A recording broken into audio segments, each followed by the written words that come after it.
Now coming to tonight's session, please allow me to welcome Mr. Sai Satish Vedam, the moderator of this session. Mr. Vedam is the Chief Product Officer, Senior Faculty and Executive Coach at the Institute of Product Leadership. He was most recently the Senior Director of Product Management at Oracle. Great to have you here, Mr. Vedam. Handing the session over to you. Thank you, Shema. Good evening, all of you. And for those of you who have been joining us in the last 3 days, I hope you found the session very useful, insightful, just as I'm finding them. And I completely agree with Satya, who's posted in the chat, that we're getting different perspectives, especially from executives and senior leaders about products, product management, and product leadership and strategy. So, continue to join these sessions. Don't just join, listen in, and walk away. Join the community, interact with the speaker, even offline, send relevant questions so that you get some learning or insights, and continue the momentum. That is very important. So, before I introduce our distinguished guest here, Andrew LaMonica. Andrew, just want to make sure that you've joined us. If you can turn on your camera and we can see you, you are here. Andrew, can you hear me? Yeah, I can hear you. Hello. How's everybody doing? There you go. Okay. Good to see you, and thank you for joining from the US. So, folks, a really quick introduction. We can go on talking about Andrew for a long time because he has got a huge number of followers for the facilitation sessions, the coaching sessions, and the speaking sessions that he does on a very interesting area. He's basically a global design executive, and he has worked in 300-plus-year-old iconic brands, GE, the Olympics, and Northwestern Mutual. And of course, Andrew, what fascinated me about Andrew's work is essentially using design or leveraging design and brand to strategically solve business problems, global business problems. And I'm quite fascinated by how he does that. Hopefully we can get some insight into that practice. So Andrew, looking forward to that session. So Andrew comes with expertise in global brand strategy, design leadership. He's an executive coach and also a public speaker. Thank you so much, Andrew, for being here and conducting this session. But before we jump in, just like many other sessions before this, I thought it would be useful for us to know who our audience is, right? So that way, if you can get some insights, maybe fine tune or put a spotlight on the areas that you think are relevant for the audience here, or probably de-emphasize things that are not probably relevant here, right? So Shema, can I request you to launch the first poll so that we know what is the current role of the audience here. I see typically we have about 100 plus easily joining in. Looks like Good Friday, people are sitting at home and maybe getting a break. But whoever we have here, I encourage all of you to do take a few seconds, tell us essentially what role you come from. And this is important because when we're talking about different subjects and complex subjects, by the way, topics, it's important to focus on the dominant set of people, the majority of the people here, so that you can benefit. So clearly, product manager seems to be the predominant participants here, which is not very surprising, though. Okay, good. Let's look at the second one. So I hope, Andrew, you are able to see the results as well, right? Okay, cool. So one of the things that's really key in any product role, especially in product management or even product leadership, is stakeholder management. Now, it's often used loosely, stakeholders, but when we say stakeholders, these are the specific stakeholders that we are talking about, right? Your customers, existing customers, prospects, sales teams, engineering teams, leadership team or management team. Where do you spend most of your time, right? And this, of course, varies with the role and the level that you're in an organization, but especially people in product roles get to spend time in all of these cross-functional roles. Good. I think a lot of folks seems to be focused on engineering teams and management teams. So that's interesting, given that majority of them are product managers here. So I'm gonna make a guess here that a lot of them are inbound product managers, right, which is focused on getting things done with working with engineering teams. Great. So last poll, Shama.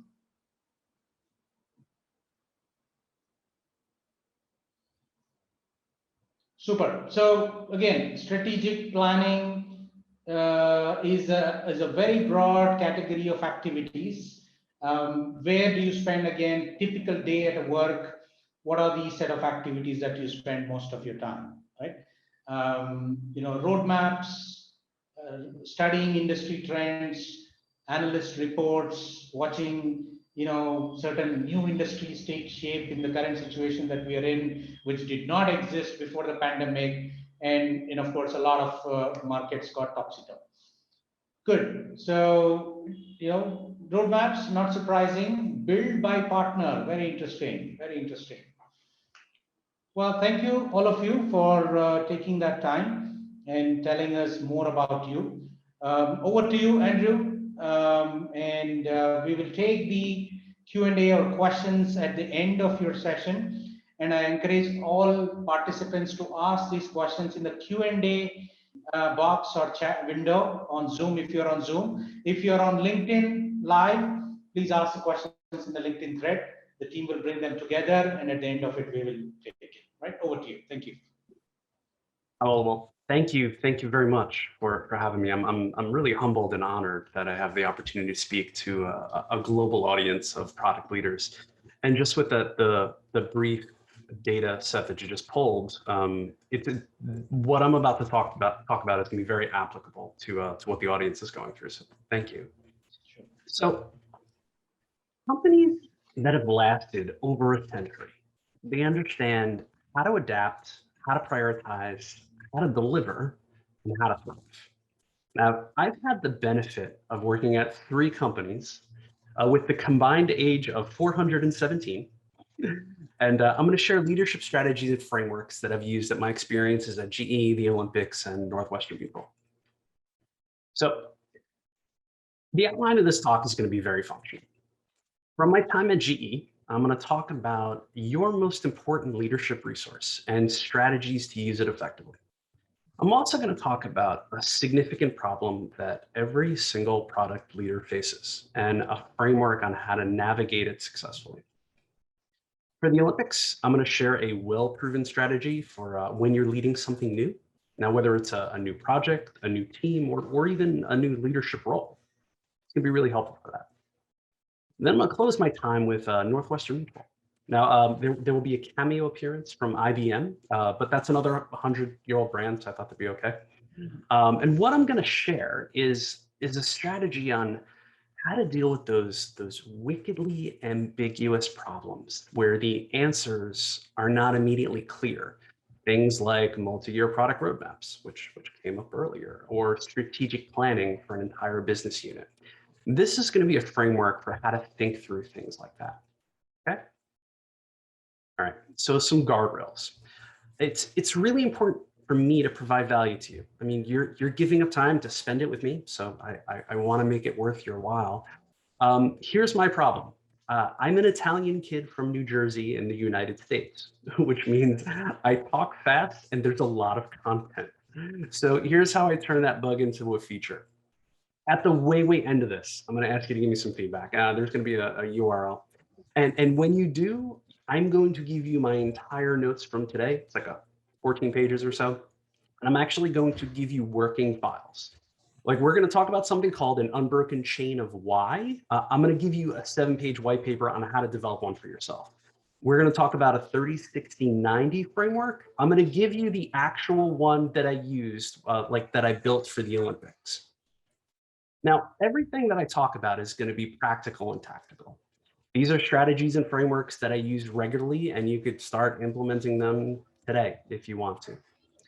It's also important for me to be inclusive. I know that not everyone likes to ask questions in like a big audience. I'm actually one of them. I'm a pretty significant introvert, and that's okay. But if you have questions, like you could throw them in the chat, or you could reach out to me on social media. I'm pretty accessible. So that's kind of going to be the guardrails for today. So is that cool with everybody? Great. All right. So when I joined GE, it was a Fortune 10. I was on the CMO's team. It was a highly visible team. It was a high performing team, and it was a very high pressure team. Now, any given week, there were 20 to 30 projects that I was leading, accountable, or consulting on. Like this include helping spin up a $5 billion new venture. This was when GE was going through their digital transformation. Like these are not insignificant projects. My first month, I was drowning with the amount of things that was being asked of me. Thankfully, I had an incredibly supportive manager, and in her one-on-one, he sat me down and he said, Andy, what's your most important resource? And I'm going to actually ask this question to all of y'all in the chat. So as a leader, what do you think is your most important resource? And just throw it into the chat. Give you about 30 seconds. Team, that's a good one. Human resources, time, yeah, all good things. People, plan, and leadership. Direction, that's always a good one. Manager, yeah, these are all good things as your most important resource. Other than customers, yeah, that makes sense too. Team members, the plan. These are good. Nice. Okay, this is good little cross section. So that's good. My first answer when my manager gave that to me, I was like, it's the team, of course. He shook his head and said no. I'm like, money. And he looked at me with like the patient glare of 1 + 1 = 2. And he said, like a couple of y'all did as well, it's time. Time is the only resource that you can't make more of. You can't throw money at that problem, and you can't borrow it from another department. It's a finite resource for executives. And as a leader, you need to spend it on the right tasks with the right people or on the projects that have the most impact. And this advice was consistent with every other company that I've worked with since. Where you spend your time is directly correlated to the impact and influence you're going to have as a leader. Now, there's a lot of time management and prioritization strategies, but like this is the one that has been most helpful for me. The urgent important matrix, it's a simple strategy, but it's deceptively effective. It focuses you on what's important, what's urgent, and where to put your time and energies. Now, Western business schools sometimes teach this as the Eisenhower matrix. For me, it's a mental model that helps make decisions faster and better. All right, now just to level set everybody, when I say important, I'm referring to an outcome that brings you closer to your goals. Urgent is typically associated with bringing someone else closer to their goals. So box number 1, that's important and urgent. These are the 2 to 3 things that you absolutely positively must take care of right now. Now, Jack Welch, GE's famed CEO, like he did this practice for about 20 years. Like he used it regularly. Now, those critical things that those are the stuff that absolutely have to happen, whether it's a project deadline, it's FaceTime with an executive, or if you have, a child who's homesick, like those are the things you got to take care of. Okay. Box number 2 is important, but not urgent. These are the tasks that help you achieve everything in box number 1. This is driving progress on projects. This is one-on-ones with your direct reports. This is clearing roadblocks with your team. You want to spend most of your time in here because it eliminates box number 1.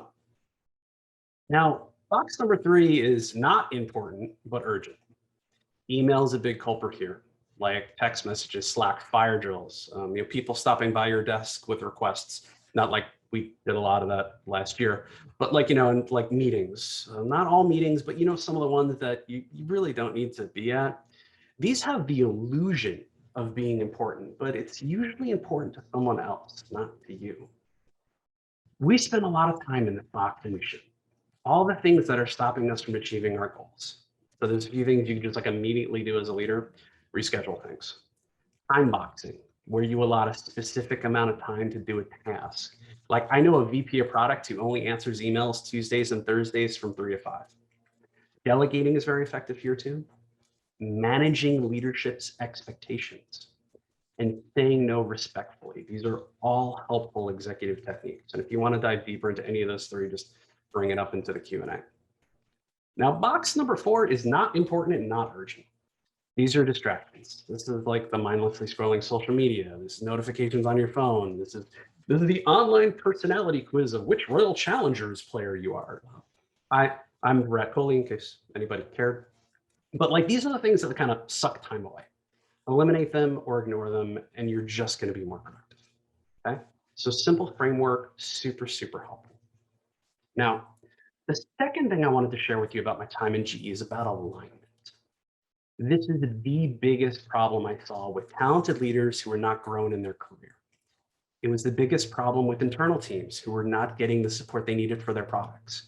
And it was the biggest problem I saw when agencies would partner with us. Now, as product leaders, we know in our heart of hearts that what we do creates value, not just in the end-to-end customer experience or for the business, but like, the actual people who are using that. The challenge is that most people have trouble articulating the value in a way that's aligned with our business partners. So many companies lack clear connection between what product does and the overall goals of the company. So, enter the unbroken chain of why. Now, there are a few different versions of this, like GE has one, Boston Consulting Group has one, like most consulting companies have a version of this. What I'm going to share with you is how I use this. Okay. Now, the basic principle behind a UCOW, it does have a very unfortunate acronym. Sorry about that, UCOW. The basic principle is that C-suite will give you tons of freedom and support to do whatever it is you need to do, as long as they know that you are 100% aligned to the top node of the company's business strategy. A UCOW is a strategic document that illustrates how your team and your work is directly aligned and clearly supporting what the company's trying to do. Also establishes a team op model, working expectations, and clear operational priorities. And like literally, any leader can use this on the project, the product, the program, the department, or even like the company-wide level. Okay. So here's the framework for this. The first part about this is your executive summary. And I want to pause for a second. I can't express the importance of writing a clear and effective executive summary. It's a skill as a leader you just really need to have. Okay. The second part is it's the top node of business. Like, what is your company's business strategy? Like, what are they trying to do? Like for Google, what they're trying to do is organize the world's information. That's what every single team, product, partner, unit is trying to do. Next is the pain point. What's stopping your company from achieving the top node of business? Okay. Then I like to add the competitive landscape, like what is your competition doing? This is, you're kind of building supporting evidence for a business case. Then the solution to the pain point. I want to underscore that you haven't even talked about customer experience, you haven't talked about product, you haven't talked about design. These first 5 things are all business related. Now, 6 is your market differentiation. What sets you apart? For a company like Apple, it's design. You want to figure out the thing that really separates you and makes you unique. Next is very specifically how product addresses the first 5 points. You're going to talk about tangible value. Like this is largely economic, usually how you are bringing the company money or you are saving the company money. And then is the intangible value. That's usually something like something strategic or brand positioning wise, how you are helping to do that. Then is your op model. Beginning at the CEO level, you're making clear connections on how product drives, supports, and adds economic value, and for every level down, like at the C-suite enterprise level, at the VP level, and then at the director level, like every single one of those levels, you're clarifying how you are supporting and delivering outcomes. Then is your prioritization. That's like 3 to 5 evaluation criteria on like what you or your team will actively work on and what may spend a couple years on your backlog. Okay? And lastly is going to be your executive conclusion. This is where you're kind of summarizing like where everything connects and how what you are doing is driving the company's top note of business. You're also going to include like, if your team has a mission or a charter, how it's designed to do that. Now, the strategy behind this is like by connecting product to the top note of the corporate strategy and through all functional levels. This framework diagrams clear alignment, drivers that support the business, and highlights key strengths and accelerators. It very clearly illustrates how product equals value. Okay. All right. Next, I'm going to shift over to the Olympics real quick. Now, when I started working for the Olympics, I reported to the Chief Communications Officer. And what I was asked to do was help build the brand internally, communicate a clear global vision, and tell better stories through digital experiences. This is what's called a huge, unbelievably great goal. And it was the Olympics. So, I mean, it's one of the most cherished brands in the history ever. So it's like, this is big. I really can't screw this up. So where do you start? What's your plan? And how will you execute? Now, I'm going to throw this back into the chat again. So let's say you're me and you got this huge task. Where do you start? And I'll give you about 30 seconds to add into the chat. Okay. Defining who the customer is, that's a good one. Whiteboard, good. Drafting clear goals, good. These are all really good answers. These are good ways to start. Nice. Okay. Working backwards. Start with how it ends and what good looks like. These are all good ways. Okay. This strategy is called the 30-60-90. Some call this a leadership blueprint or a transition plan. And it's basically your personal high-level strategy on how you're going to approach something and be successful. Now, this could be applied to like a new leadership role or a global product launch. I was coaching someone last week on how to use this to spin up a pilot program. Now, 30-60-90s, they're proven to increase productivity. But the real value is that it's an effective tool for illustrating how you think, telling people how you're going to operationalize, and it's a tangible document that people can like look at and respond to. Now, basically what I just said. All right.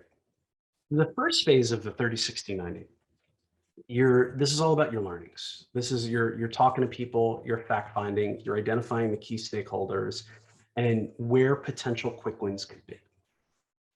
The second part of this is your strategy development, where you're identifying the strengths and weaknesses, the priorities, the long-term goals, and hopefully how you can overachieve a little bit and how you can start contributing to the business. And the last part of this is your execution. It should be very clearly documented what you were bringing to the table, how you're going to achieve those quick wins, how your team can be high performing, and like ways that you're going to be proactive about your goal. Now, for the sake of time, I don't want to go too deep into this, but I'm going to include like one or two, so like in the notes, so you have this. These are very simple documents, usually like, a couple pages if that, but it's a clear map on how you're going to define things. Now, the question mutual is interesting. I'm going to joke a little bit and say like most of the problems in the corporate world are simple problems. They are. If you need a developer to complete work, you just add another developer to the team. Or if you need a timeline for a project, you build a Gantt chart. The challenge for an executive is that simple problems are usually solved before they come to your desk. And the higher you go in your career, the problems are going to be more ambiguous, where the answers aren't immediately clear. And a lot of times you're going to have to deliver with limited information, like, or the competitive landscape is rapidly changing, or a solution never existed before. You know, like think about things like multi-year strategic planning, or a product roadmap for the entire enterprise, or something that happened a lot in the past year, like how do we change our business model to survive a global pandemic? Like there are not obvious answers to these problems, but as a leader, you have to deliver a solution. So I want to introduce you to this framework. It's pronounced CYNEFIN, but it's spelled CYNEFIN, which is kind of like someone trying to cheat at a word game. But it was developed by this guy named David Snowden at IBM, is that other 100-year-old brand. And the CYNEFIN framework is specifically designed for organizational clarity. It helps you analyze problems differently to get the best outcome. Now, I've used this in design roles, I've used this in product roles, I've used this in marketing roles, and leading during a crisis twice. It's super helpful.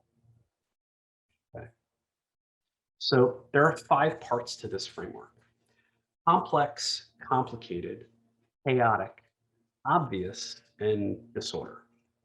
Now, I'm going to focus on complex and complicated because those are the 2 that happen the most. Okay?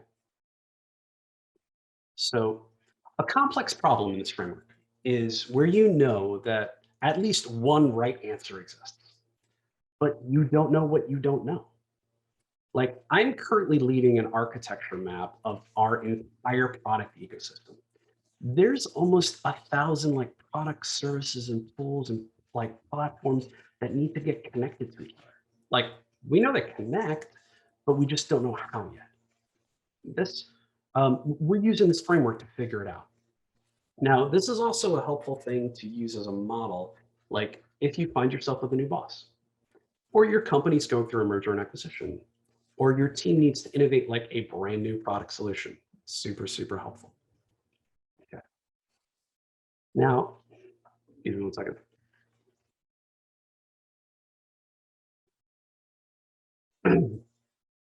Now, with complex, you're going to do 3 things. You're going to probe, you're going to sense, and then respond. Now, probe is you're trying things. You are testing and conducting mini experiments.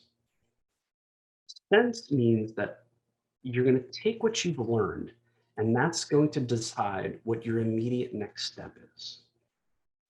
Respond is as you are doing this, you are iteratively moving closer to the solution. NASA, the Space Administration, calls this working the problem. This is how they got the astronauts in Apollo 13 back to Earth. GE's version of this is called FastWorks.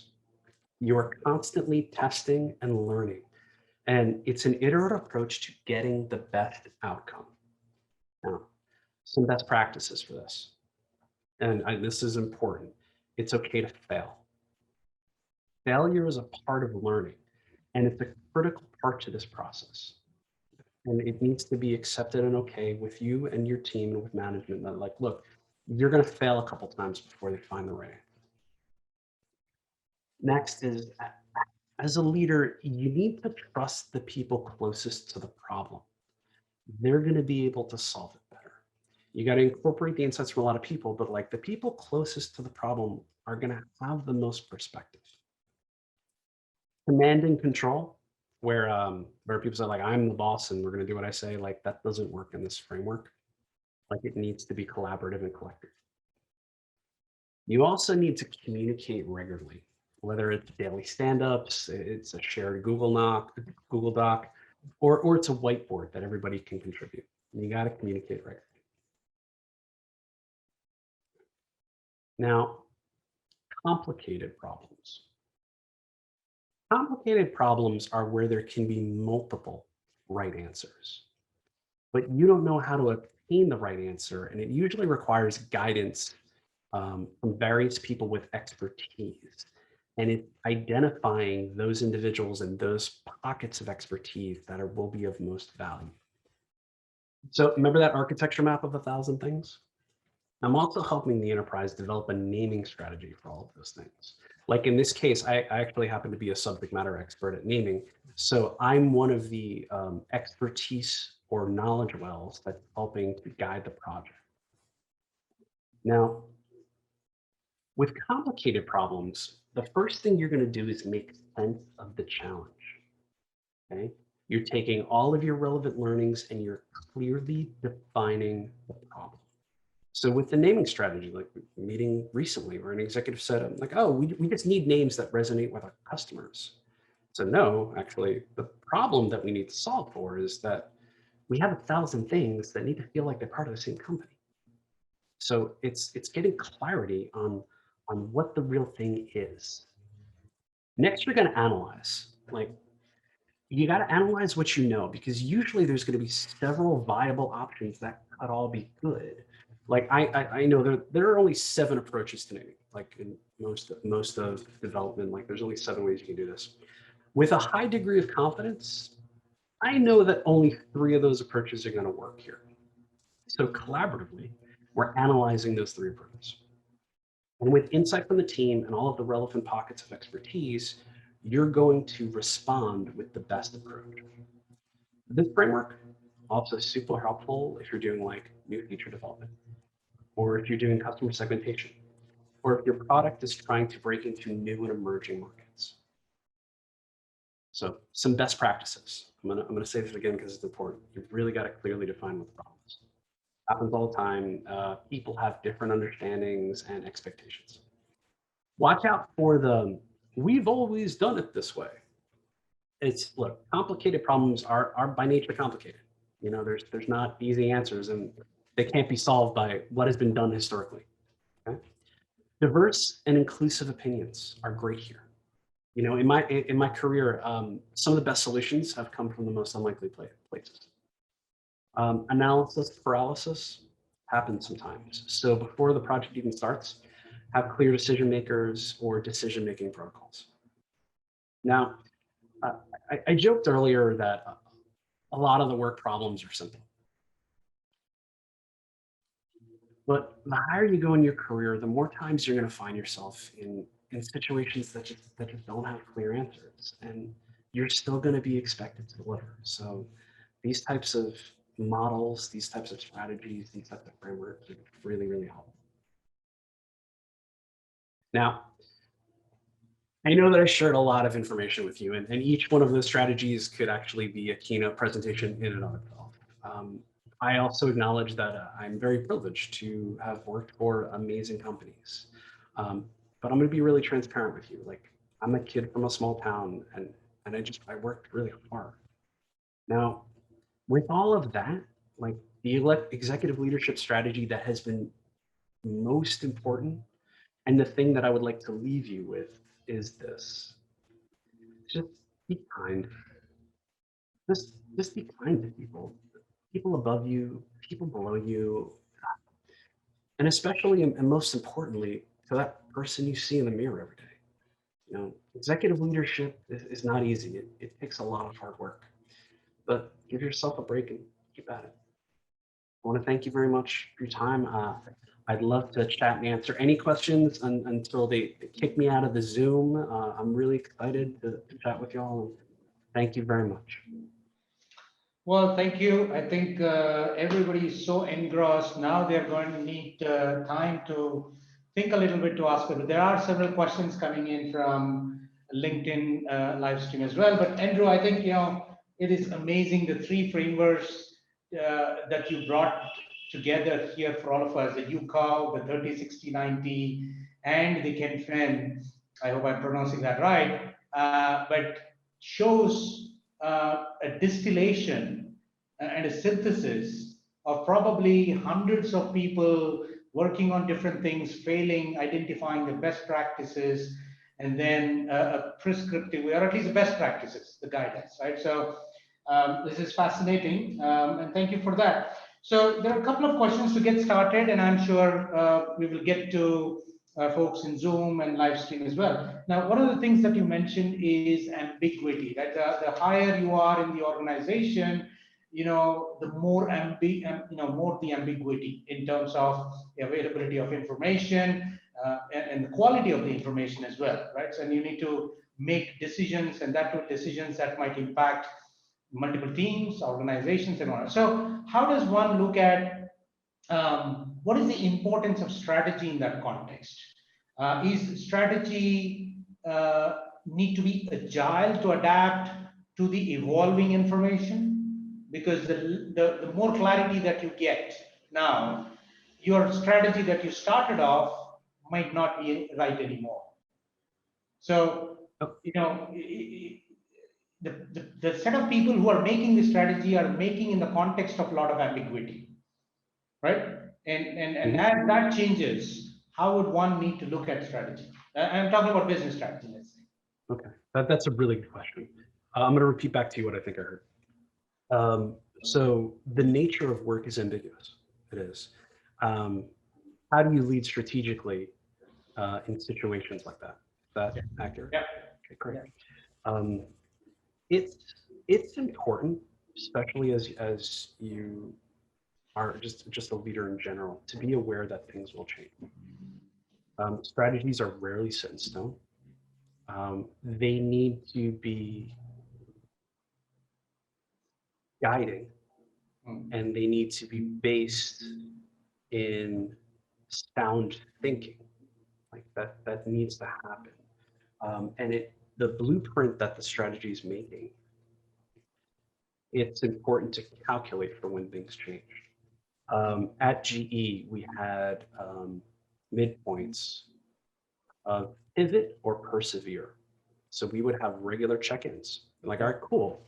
The strategy is taking us this way. Are we going to pivot? Or are we going to keep on going? So even having those regular check-ins, whether it's on your career growth with your manager, or it's the product development, or it's a global rollout, have those checkpoints in there. We're like, all right, are we still on track? Are we still doing what we need to be doing? Is that helpful? Yeah, I suppose that would be informed by hypothesis, experiments, results, and milestones checking whether you're in the right direction or taking a pivot. Right? Super. Yeah. One question on alignment, right? So you also mentioned that alignment is very critical. And if you're 100% aligned, then there's more confidence in the executive leadership on what you are doing. I suppose for a lot of people, an important question is, how would I even know what the business strategy is? Who are these set of people who will actually inform me? Or who would I need to approach to even know what a business strategy is? I'm not talking about the leadership teams. I'm talking about the mid-level managers, or even the team members, because it's important for everyone to know that what a business strategy is. What is the best way that you found that employees know about business strategy? Oh, that's a really good question. First thing you got to do is ask. You got to ask your manager. Ask up. Hey, what are the business strategies? What information do I need? Yeah. There should be alignment that goes down. I know that doesn't always happen. Here are some things that you can do. Annual reports, investor calls. Most annual reports you can find online. Investor calls. If you have the opportunity to listen to any company that's publicly traded, they're going to have this. You're going to get strategic insight on where the high level company is going. That's one that saved me a lot of times in my career, is the investor call one. Going on and understanding what the mission is of the company. Like, that's usually published somewhere. Any of the strategic documents that you could look for, start asking around. A lot of these documents exist. They'll exist in marketing, they'll exist in product, have the relationships with the senior leaders or try to build them to get more insight. Because at the end of the day, you're seeking this information to do better work to help the company. Yep. So you're saying actively seek out. Don't wait for a top-down information to trickle down, but actively seek out, ask the right set of people, for a document, for a conversation, starting from your manager. Yeah, So, you gotta own your career, because if you don't, somebody else will. yeah, that's true.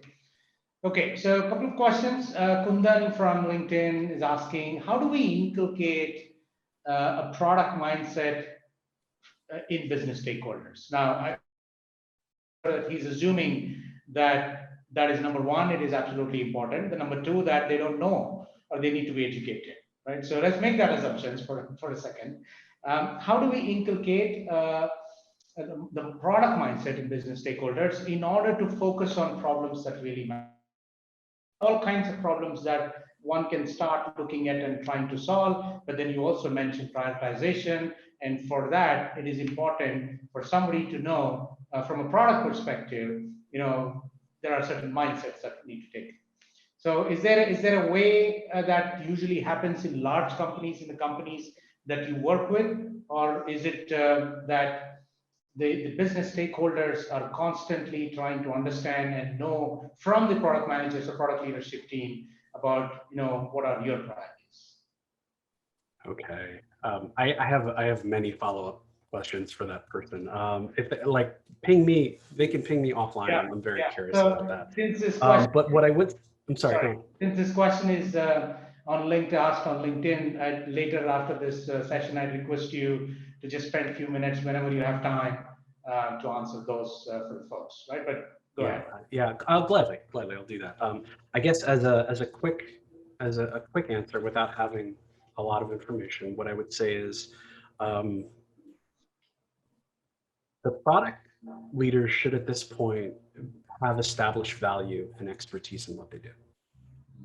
And you should lead from a point of like, hey, look, we're kind of the subject matter experts in this. So there is a certain amount of knowledge that we are bringing to the table to help drive the business forward. Okay, that's one thing you should lead with. If that is not the case, you want to understand, it's called the with it, the what's in it for them. When you're having the conversations with the business leaders, like, and you really do have to have authentic conversations, they're like, okay, what is important to you? And usually that's tied into like maybe their goals and objectives of the year. Like that's a very tactical way of finding this out. Like, okay, what is this business leader on the hook for? What are they supposed to deliver at the end of the year? And while they're talking, the only thing you're doing is you are thinking how product is helping them solve those things. If the business leader's goal is to grow 3% year over year, like you're thinking, okay, how is product helping that individual do that? Yeah. Okay, so those are two strategies I would recommend. Sure.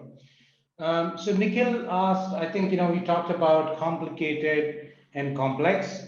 We had an interesting analogy yesterday from one of the speakers on taking apart an automotive engine is complicated, but disrupting an automotive industry is complex, right? So on that theme, the question that Nikhil asks is, normally, at least in his context, you're expected to solve complex problems within a time period, right? And has it ever happened to you that you happen to work in projects that are time bound and complex?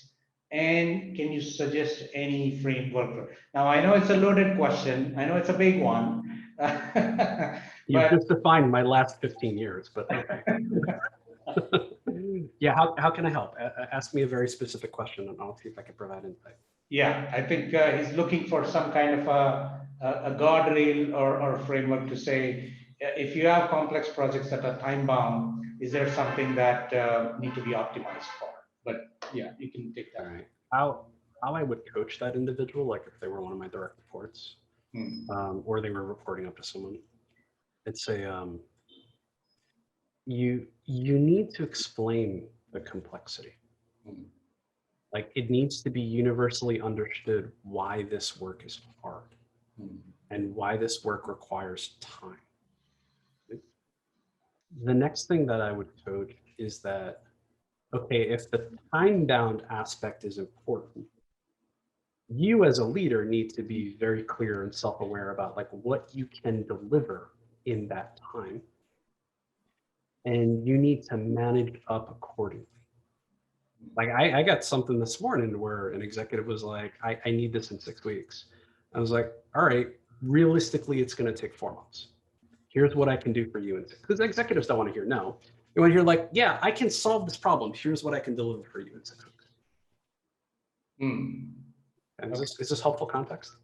Yeah, I think at least it provides a glimpse into how one can approach into this, but I'm sure there's a lot to peel under that, but it's definitely useful. So there are several folks who asked some questions which you have already answered. For example, Nilesh asked, how do you develop or manage business agility in product strategy and execution in ambiguity, right? So we talked about, persevere or pivot, have milestones, keep checking, and take the right direction that you want to go. So I think that's essentially what we have time for today. But again, folks, appreciate you asking all these questions. Keep them coming.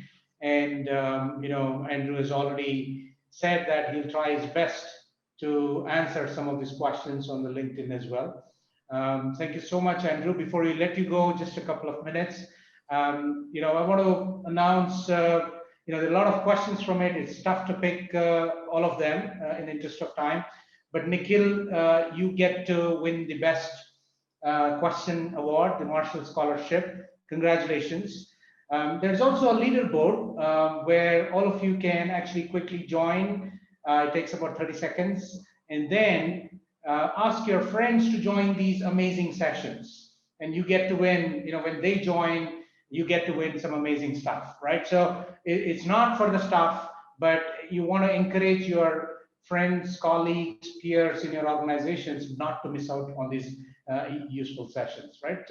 So do that. And then 2 quick announcements before Andrew will let you go. There's an amazing community that is being built and nurtured. One of the main objectives of doing this annual Product Leadership Festival is to build and nurture the product community in this country, right? It's not restricted to this country, but there are 1,000+ people already. Community.productleadersforum.org. Sign up. You have a mobile app. You have lots of curated resources. Many C-level execs already participating, sharing their insights.